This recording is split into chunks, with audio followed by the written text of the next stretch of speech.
Now, are you confused with which smartphone to buy in the 40,000 segment? The 40,000 segment has some really good launches with the new Oppo Reno 14, the Vivo T4 Ultra, the Realme GT7 and that little bit older launch, the OnePlus 13R. Well, which one to buy at this price range? So get ready for this big comparison and cholo, let's get started. Now before starting, please do subscribe to the channel, like and share this video because it helps us a lot and gives us a boost of confidence. Now, let's start with the Oppo Reno 14. Oppo Reno series has always been known for the cameras and here also it's no different. The triple camera setup along with the AI integration really gives very good images. Yes, it's on a little bit saturated side but it's pretty good. You can see the color shifts in the main and the ultra wide lens but the portraits are very charming. The colors are very good and also the videography is pretty decent with decent stability. The selfie camera can be considered good to decent, nothing more than that. Another big highlight of this phone is the build.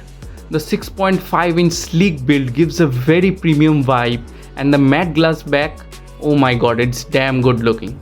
You also get IP68 rating along with very good vibrant display, 1200 nits of HBM, so good outdoor visibility along with Gorilla Glass 7 eye protection.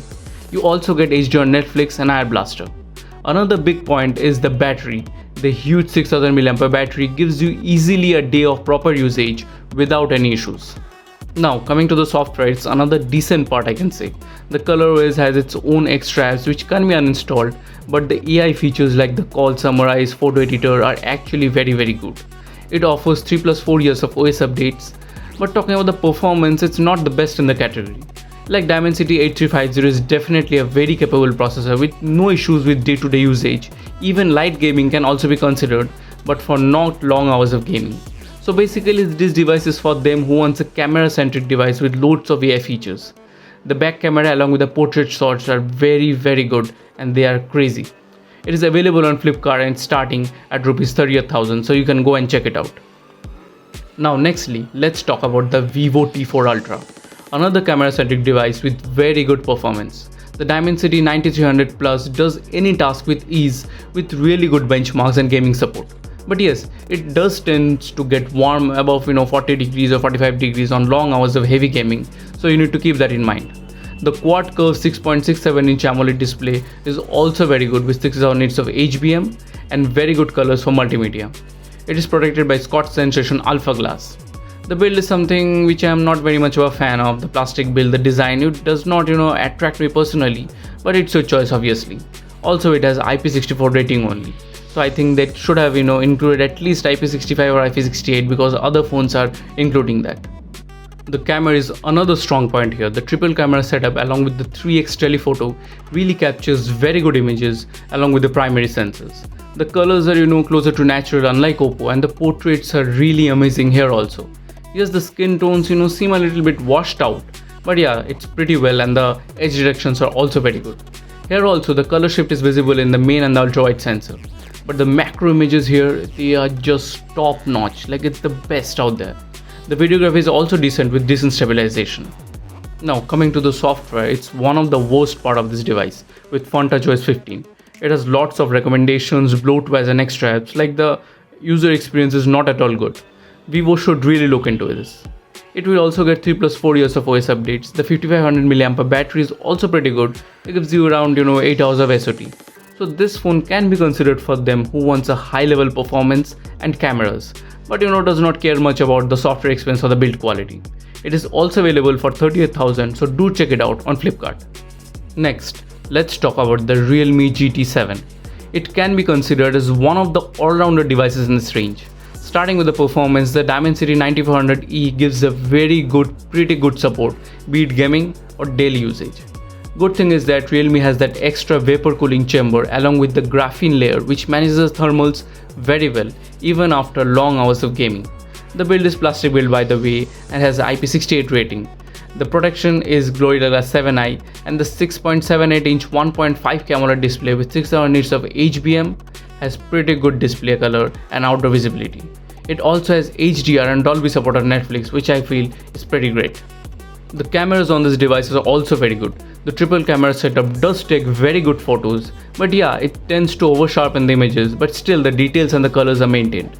The camera has crisp and vibrant mode, where the crisp mode is closer to natural, so you can change it on your own or depending on your preferences. The portraits are also amazing, along with the videography has very good stabilization and it supports still 8K 30fps. The massive 7000 mAh battery also gives you very good battery backup, no doubts about that. Well, coming to the software, Realme UI can be considered good, like it's better than the rest of the two.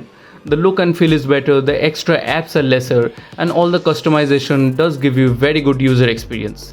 It will also offer 6 years of OS updates. So I can say it performs pretty well in all the aspects and can be considered a very good all-rounder device if you are looking for one which performs well in all the sectors. It is available on Amazon for 40,000. Now lastly, let's talk about the OnePlus 13R. As I have already made 2 videos on OnePlus 13R, you can check them out, but to say it in a crisp and short way, OnePlus 13R has the best performance I can say, with previous year's flagship the Snapdragon 8 Gen 3, which does any task effortlessly without any issues.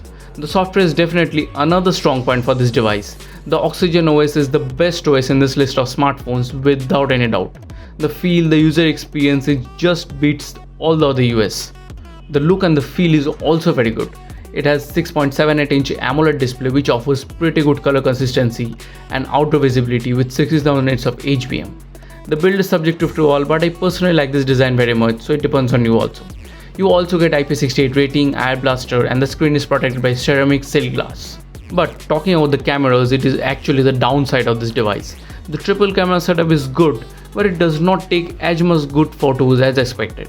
The colors and the details from the main sensors are decent, but the ultra wide and the night images has missing details.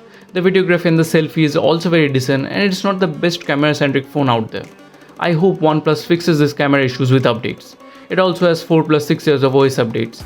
So basically, this phone is for them who wants the best software experience and the best performance, and cameras are not your priority. Then you can definitely go for this. Yes, it's a little bit expensive coming at 40,000 Amazon, but amazingly it's 38,000 on Flipkart. But you can check this out when the offers are coming on Amazon because it comes down below 40,000. So this was all the best new phones at 40,000 that you can buy, all having their own pros and cons. Other devices like the Moto A60 Pro or the iQOO Newtons are also there, but I have already made a video on them, so please do check it out. So do let me know which one do you prefer, whether this video is helpful to you or not. So please do like, share and subscribe to the channel, and thank you for watching.